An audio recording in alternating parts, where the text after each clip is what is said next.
Ini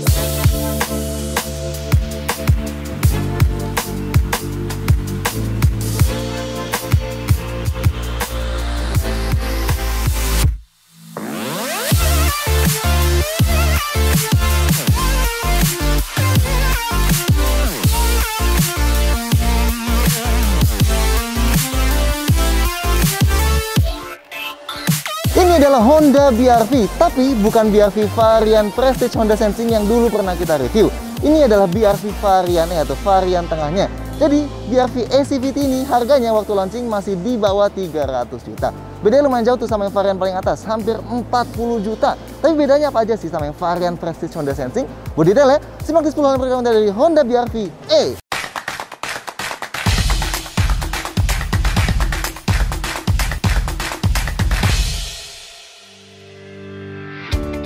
1. Varian dan harga.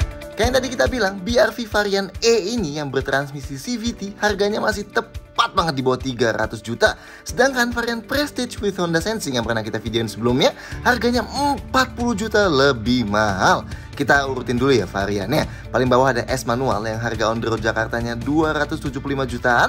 Atasnya ada E manual dan CVT. Atasnya ada Prestige CVT yang udah tembus 321 jutaan. Dan paling atas Prestige with Honda Sensing CVT yang ready for it, harganya tembus 339 jutaan. Oke, kita tahu kalian pasti mau teriak, mahal banget, expander baru aja paling mahal cuma 270 jutaan, Veloz baru aja cuma 290 jutaan. Kenapa BR-V mahal sendiri sih? Pertama, expander baru, expander cross baru, Avanza baru, Veloz baru, Xenia baru, semua ini masih dapat diskon PPNBM 100%. Karena mobil-mobil ini udah mulai dijual di tahun ini juga. Sedangkan BR-V baru mulai dijual di tahun 2022, yang artinya nggak dapat diskon PPNBM. Kedua, harga expander, Avanza, dan lain-lainnya tadi sebelum dikurangin PPNBM pun masih belum menyesuaikan dengan harga baru berbasis pajak emisi karbon. So, di tahun 2022 nanti bukan cuma mobil-mobil ini nggak dapat diskon PPNBM lagi, tapi harganya juga bakal berubah total karena penggunaan skema pajak emisi karbon yang baru itu. Sedangkan Honda bilang harga BR-V udah langsung berbasis skema pajak emisi karbon, soalnya baru mulai dijual di tahun 2022. So, apakah BR-V ini pantas dibilang mahal atau enggak? Sebenarnya kita baru bisa nunggu pas nanti harga kompetitornya udah disesuaikan ulang di tahun 2022. Sebelum muncul ya kita tunggu aja lah ya. 2. Mesin 1500 cc. Soal mesin sih, BR-V varian E ini sama aja kayak yang varian Prestige yang pernah kita review. Mesin 1500 cc yang baru yang kayak dipakai di City Hatchback juga. DOHC, tenaganya 119 HP atau 121 PS dan torsinya 145 Nm. Yes, dibanding setiap kompetitornya, angka di BR-V ini tetap jadi yang paling tinggi. Nah, varian E jadi satu-satunya varian yang bisa kalian pilih mau transmisi manual 6 kecepatan atau CVT. CVT-nya kayak di City Hatchback juga sih, nanti ada feel up shift-nya. Jadi ngasih rasa lebih natural dan gak ngeden kayak sapi kalau kita lagi kick down. Dan kayak setiap kompetitor kelas low MPV dan low SUV sekarang, kecuali Rasterios, BR-V ini juga berpenggerak roda depan. 3. Eksterior sedikit lebih simple. Sebenarnya tampilan luar BR-V varian E ini mirip banget sama yang varian Prestige. Bedanya cuma ada 5 titik malah tepatnya. Pertama, grill di bawah krom besar depannya itu hitam doff. Kalau di Prestige kan hitam gloss ya. Terus kedua, velgnya di E 16 inci dan single tone dengan ban 21560 R16 ini. Simpel banget sih ya, bentuknya emang jadi kayak di mobil jadul gitu. Kalau di Prestige kan 17 inci dual tone ya. Yang ketiga, di samping bawah di side skirts di E hitam gini aja warnanya. Di Prestige kan silver-silver gitu ya. Yang keempat, handle pintunya di E sewarna body, kalau di Prestige kan chrome. Dan yang kelima, spion kirinya kalau di Prestige Honda Sensing ada jendolannya karena ada lane watch-nya, di BR-V E polos aja. Sisanya sama aja sih. Apa-apa? Mau didetailin juga? Ya udah, nih. Depannya pakai bahasa barunya Honda yang kayak di Odyssey baru dengan lampu yang lebih sipit dan ditembus grill chrome panjangnya itu. Sedangkan grill radiatornya terpisah sama housing fog lamp-nya yang dikasih aksen L kebalik juga. Detail lampunya di nomor 4 ya. Sampingnya pasti kelihatan ya karakter khasnya BR-V lama kalau lihat di jendela belakang pilar C-nya itu. Meski sekarang dia tanpa lekukan aneh di baris kedua kayak di BR-V lama. Garis bodinya jadi tegas ya, kelihatan tuh memanjang dari lampu belakang sampai ke fender depan. Nah, kayak MPV-MPV yang mau jadi SUV juga, bagian bawahnya BR-V full dilapis sama cladding plastik hitam doff gini. Dan ngomong hitam doff, pilar B-nya juga hitam doff ya. Dan list jendelanya nggak ada krom-kroman. Ada tambahan roof rail kecilnya kayak gini nih. Belakangnya ini titik yang persis sih sama varian Prestige, kecuali di emblemnya. Kayak yang kita bilang di review yang Prestige, somehow dari sini kelihatan lebih slim ya dibanding di BRV lama. Mungkin efek dari kedua lampunya yang sekarang nggak lagi disambungin list reflektor atau list chrome gitulah. Oh, dan bentuk lampunya kayak di City Hatchback nih ya. Ada reflektor horizontal di panel hitam terbawahnya itu, dan ada panel silvernya di tengahnya. Sedangkan knalpotnya ngumpet di bawah kanan, dan ada spoiler nanggung plus antena model sirip hiu gini. 4. Detail lampu. Lampu BRV varian E nggak ada bedanya sama varian Prestige. Bener-bener sama persis. Lampu depannya diarelnya LED di paling atas, lampu besar dan lampu jauhnya LED kayak di City Hatchback, lampu sainnya halogen dan fog lampnya LED. Nice.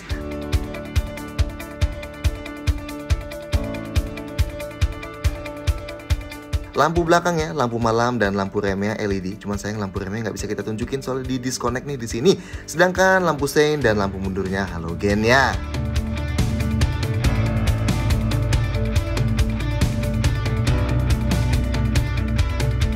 Lima, fitur cukup banyak. Kalau kalian bandingin sama fitur BRV E yang zaman dulu, jelas yang baru ini jadi jauh lebih banyak. Tapi ya kalau dibandingin sama varian Prestige yang sekarang, emang cukup banyak yang nggak ada di sini. Kita mulai dari yang beda-beda dulu aja ya. Inputnya di depan sini hanya ada satu power outlet aja, sedangkan sebelahnya kosong. Kalau yang di Prestige kan ada 2 USB port lagi tuh di depan sini. Nah sebenarnya yang di E tetap ada satu USB port, tapi dia pindah ke head unitnya gini ya. Nah di baris kedua tetap ada satu power outlet gini, sedangkan yang baris ketiga jadi nggak ada ya. Beda sama di Prestige yang ada. Lanjut, setirnya yang sebelah kiri jadi buat kontrol audio aja. Beda sama di Prestige yang ada voice command dan telefoninya. Sedangkan yang sebelah kanan jadi buat kontrol aja. Kalau di Prestige Honda Sensing kan ada adaptive cruise-nya tuh ya. Lampunya juga beda. Di E ini nggak otomatis kayak di Prestige. Sedangkan wipernya sama-sama intermittent variable. AC-nya di E ini digital aja ada layarnya, tapi manual ya. Dibanding yang auto climate control di Prestige. Yang kiri buat atur kecepatan kipas dan yang kanan suhunya. Ada max cool buat langsung bikin dingin pol. Dan buat arahin angin ke kaki juga masih ada. Tapi tentunya karena di Prestige saja nggak ada defogger belakang dan depan, di sini juga jadi nggak ada. Double blowernya sama ya, 3 ventilasi dan 3 level kipas. Spionnya di E bisa lipat elektrik, tapi manual aja, alias baru kelipat kalau kita pencet. Jadi dia nggak otomatis kelipat pas kekunci kayak di varian Prestige ya. Head unitnya 7 inci juga kayak di Prestige, tapi modelnya beda.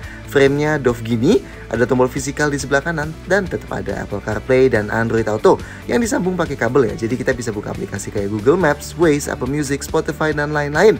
Ada metode mirroring lain juga, tapi kita nggak cobain sih kayak gimana. Sisanya standar lah, radio, USB, Bluetooth, dan settingsnya yang unik. Paling bisa set buat pakai gestur multiple jari dan buat ganti-ganti wallpaper aja. Sisanya standar sih.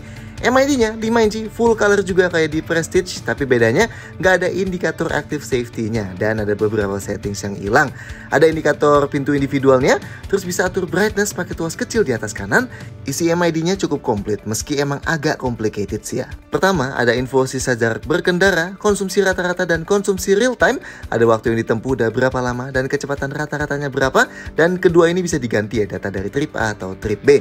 Selanjutnya, settings buat atur jam, buat atur kapan trip A ke reset sendiri dan kapan trip B ke reset sendiri, buat atur volume alarm, buat atur pengingat jok penumpang, buat atur satuan unit konsumsi BBM-nya apa, buat atur suara bunyi bip kunci mobilnya, dan mati nyalain kedap-kedip lampu kalau kita kunci mobilnya, buat mati nyalain fitur remote start, settings perlampuan buat set lampu kabin mobil matinya berapa lama, buat otomatis matiin lampu depan setelah berapa lama, bisa atur pintunya kekunci otomatisnya kapan, dan juga kebuka kuncinya otomatis kapan.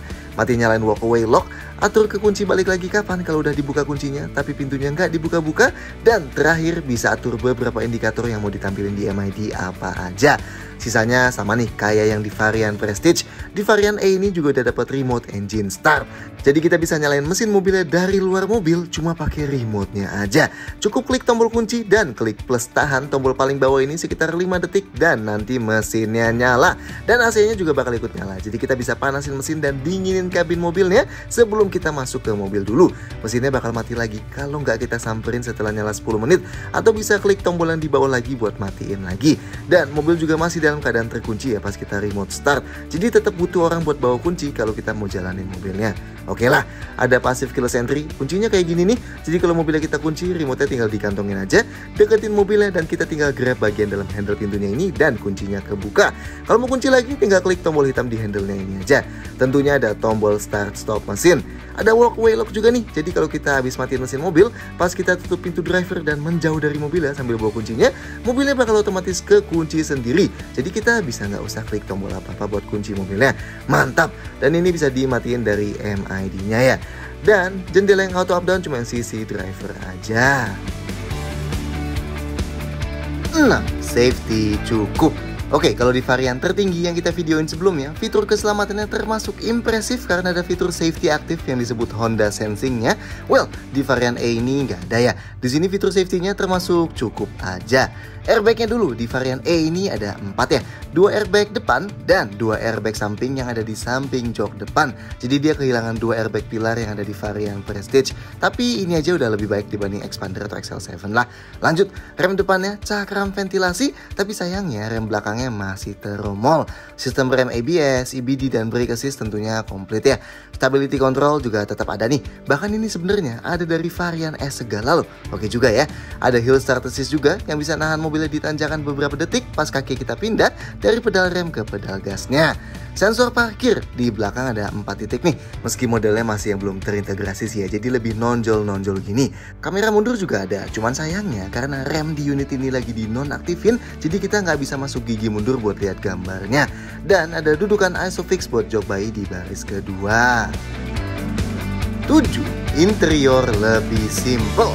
Secara desain jelas interior BRV varian E nggak ada bedanya sama yang varian Prestige. Bedanya cuma di permainan warna dan permainan bahan dan apa yang didapat dan nggak didapat. Yang emang overall ngebuat interior di BRV E ini terkesan lebih simple dan menurut kita berasa kurang proper ya buat yang harga 300 juta gini.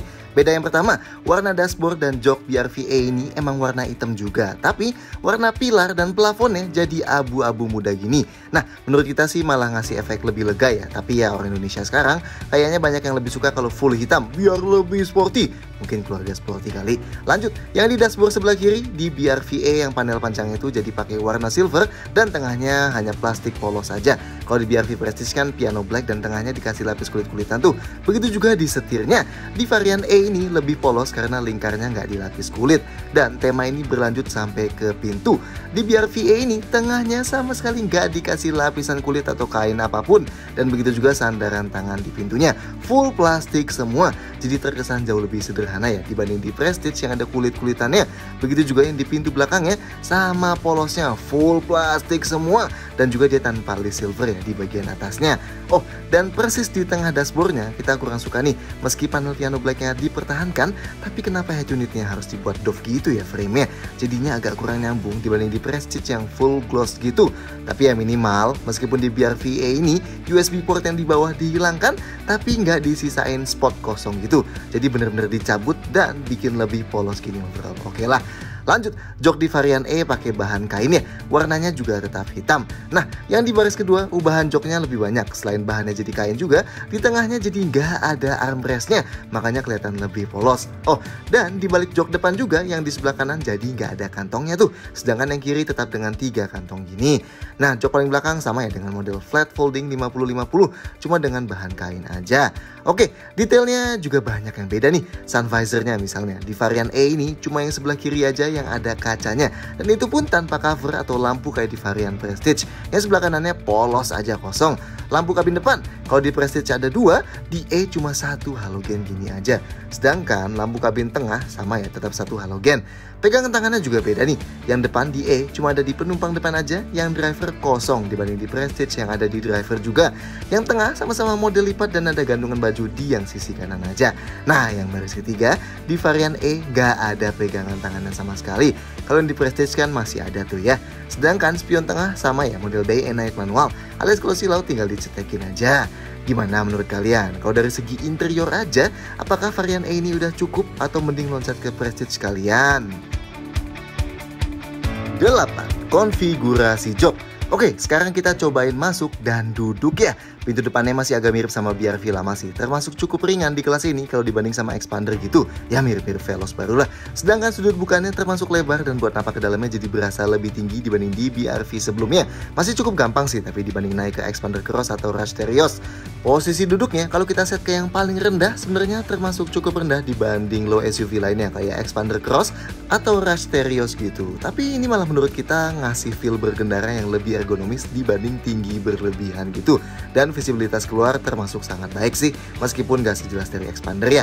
Pengaturan jok driver selain slide dan recline bisa juga dinaik turunin ketinggiannya. Sedangkan penumpang depan hanya slide dan recline aja. Headrestnya hanya bisa naik turun ya, tapi posisinya udah termasuk sangat ergonomis buat sandaran sambil nyetir. Kepala kita nggak ngedanga. Dan sisa ruang kepalanya masih sangat luas. Nice. Buat sandaran tangan di tengah udah dikasih konsol tengah yang kecil gini yang dilapis kain, cukup empuk dan dibuatin lubang di tengah buat pegang rem tangan gini nih. Tapi emang kurang panjang ya buat sandarin tangan sambil pegang setir. Sedangkan yang di pintu, sayangnya yang di E masih plastik jadi keras buat sandarin tangan kita nih. Seatbeltnya nggak bisa diatur naik turun, setirnya juga hanya bisa tilt aja atau naik turun aja. Sayang ya, di saat kompetitornya mulai pada bisa teleskopik, di sini masih tilt aja. Buat sandaran kaki kiri driver udah dikasih gundukan dan pad plastik ini. Sekarang kita ke belakang. Pintu belakangnya berasa lebih berat nih dibanding yang di depan karena lebih gede. Sudut bukanya nggak selebar yang di depan, tapi nggak masalah karena ukurannya besar, jadi masuknya tetap gampang. Dan karena bentuk atapnya nggak aneh-aneh, jadi masuknya nggak perlu nunduk juga. Oke, posisi duduk di baris kedua sini lebih tinggi dibanding di depannya. Sama feel juga lega nih, kita suka karena kacanya ini panjang. Jok ini bisa digeser maju mundur. Ini kalau kita geser paling maju, ruang kakinya udah sempit tapi masih muat. Kalau dimundurin mentok segini, termasuk luas tapi nggak seluas di Expander, XL7 atau Veloz baru ya. Nah, ruang buat gerak sepatu kita sih termasuk aman banget ini, lega banget. Oke lah, headrestnya adjustable di ketiga sisinya dan ruang kepalanya luar biasa aman ya, masih lega banget. Sudut sandaran jok tengah sini bisa kita ubah pakai tuas di samping dari yang tegaknya segini sampai yang paling rebahnya segini. Dia nggak sampai tiduran ya, tapi udah relax banget sih. Buat sandaran tangan di pintu plastik aja ya, jadi keras juga. Dan gak kayak di varian Prestige, di varian E ini nggak ada armrest tengahnya. Oke, kalau mau duduk bertiga, napaknya termasuk gampang karena konsol tengahnya nggak intrusif banget. Di tengah lantainya tetap ada gundukan kecil, kaki kita sih bisa di tengah sini, tapi enakan di kiri kanannya sih. Dudukannya masih cukup empuk dan rendah. Nah, karena sandarannya nggak ada armrest, jadi masih empuk dan nggak terlalu maju dibanding kiri kanannya ya. Jadi masih enak nih di sini. Dan karena ada headrestnya juga, jadi kepala kita nggak ngedanga dan seatbelt di tengah sini juga pakai 3 titik yang dari atas. Oke, sekarang kita ke yang paling belakang. Nah, buat ke paling belakang, kalau dari sebelah kiri sini kita tinggal tarik aja tuas ini dan nanti joknya bakal one touch tumble alias langsung mental ke depan gini. Jadi kita bisa lewat buat ke belakang. Sedangkan kalau dari sebelah kanan prosesnya sama, tapi yang kebuka dia langsung 2 jok ya, yang tengah dan yang kanannya. Oke, di paling belakang dudukan joknya cukup dekat sama lantainya. Jadi kalau orang dewasa setinggi 173 cm kayak kita, sudut pahanya masih agak naik gini nih. Dan ini jelas bakal bikin pegel kalau buat perjalanan jauh. Tentunya ada headrest adjustable-nya ya. Sudut rebahan jok paling belakang sini masih bisa diubah nih. Dan ini bagian bawahnya ikut gerak kalau kita ubah sudut recline-nya. Dari paling tegaknya segini dan paling rebahnya segini. Termasuk relax loh ini buat ukuran jok baris ketiga. Tapi ruang kepalanya emang udah mepet banget meski ada sisa sedikit sih. Oke, ruang kakinya ini kalau jok tengah dibuat paling maju masih super luas. Dan ini kalau dibuat paling mundur yang ternyata masih ada sisa juga nih. Not bad loh. Ini emang dimungkinkan karena jok tengah dan jok belakangnya dia cukup tipis ya. Meski emang gak setipis BRV yang pertama kali dulu sih, tapi mau agak tipis juga selama masih cukup empuk buat didudukin dan masih nyaman, menurut kita sih nggak masalah lah. Dan kali ini ruang buat gerak sepatunya juga sedikit lebih lega ya. Nah, buat sandarin tangannya juga enak nih, lebar meskipun plastik ya, jadi keras. Dan di sebelah kanan juga sama persis. Sedangkan jendela di belakang sini emang nggak terlalu besar, jadi kita nengok keluar itu langsung ketemunya pilar gini. 9. Bagasi dan storage. Bagasinya BRV varian E juga udah nyambung sama passive keyless entry-nya ya.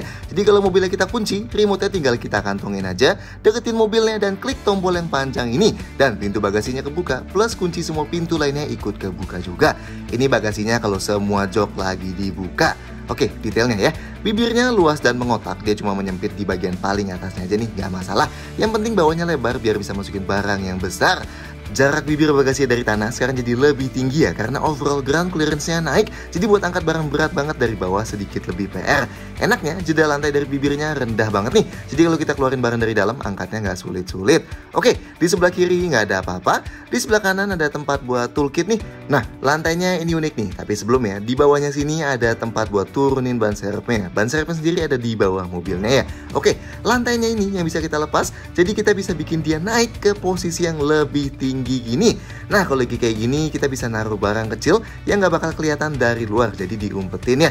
Dan ini kalau kita lipat jok paling belakang jadi rata gini. Cuman emang overall tinggi bagasi di paling belakang berkurang. Nah, kalau misalnya kita turunin, tinggi bagasi jadi bertambah. Cuman kalau kita lipat joknya, kita nggak bisa langsung geser barang ke depan. Oke, jok baris ketiga sudut rebahnya bisa diubah ya. Jadi kalau kita set ke paling rebah, otomatis ruang di bagasi jadi paling sempit tapi penumpangnya bakal paling nyaman. Kalau di set paling tegak, ruang bagasi jadi lebih besar tapi penumpangnya bakal nggak enak. Nah, jok baris ketiga bisa dilipat pakai konfigurasi 50/50. Bukan pakai tali ini nih, tapi pakai tuas di samping sini. Jadi kalau kita udah lipat satu, kita bisa masukin barang lebih besar sambil tetap ada satu penumpang duduk di paling belakang. Kalau dilipat dua-duanya dan lantai belakangnya udah dinaikin, nah jadi rata gini nih. Ada lubang kecil tapi nggak masalah, tetap bisa geser barang ke tengah sini. Jok baris keduanya juga masih bisa dilipat lagi, tapi harus dari depannya. Konfigurasi 40/60, jadi kalau kita lipat yang kiri dulu, jadi bisa masukin barang super panjang sambil tetap duduk dua penumpang di tengah. Kalau kita lipat semuanya, nah bagasinya jadi yang model rata gini nih. Jadi kita bisa masukin barang yang panjang banget kayak kasur misalnya. Tapi coba lihat, ada lubang yang cukup besar di tengah sini. Jadi kalau mau majuin barang, hati-hati jangan main dorong aja, nanti jatuh. Buat tutupnya disediain handle di sebelah kanan sini nih. Dan ada tombol kecil ini buat langsung kunci semua pintu lagi ya. Dan ini sisa storage di dalam kabin.